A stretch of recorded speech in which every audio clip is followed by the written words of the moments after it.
সৃষ্টি যদি স্রষ্টাকে চিনতে চায়, মানুষ যদি আল্লাহ রাব্বুল আলামিনকে জানতে চায়, চিনতে চায়, তার পদ্ধতি হচ্ছে তার সৃষ্টিকে জানা।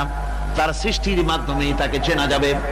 আল্লাহ পাক বলেন, الذين يذكرون الله قياما وقعودا وعلى جنوبهم ويتفكرون في خلق السماوات والأرض ربنا ما خلقت هذا باطلا سبحانك فقنا عذاب النار الذين يذكرون الله قياما وقعودا وعلى جنوبهم যারা দাঁড়িয়ে বসে শুয়ে এক কথায় সর্বাবস্থায় যারা আল্লাহ পাককে স্মরণ করে, তারা আকাশ এবং জমিন সৃষ্টির ব্যাপারে চিন্তা ভাবনা করে, রাত এবং দিনের পরিবর্তনের চিন্তা করে, তার সৃষ্টি নৈপুণ্যতা নিয়ে যারা গবেষণা করে, তারাই হচ্ছে আল্লাহ পাকের খাঁটি বান্দা।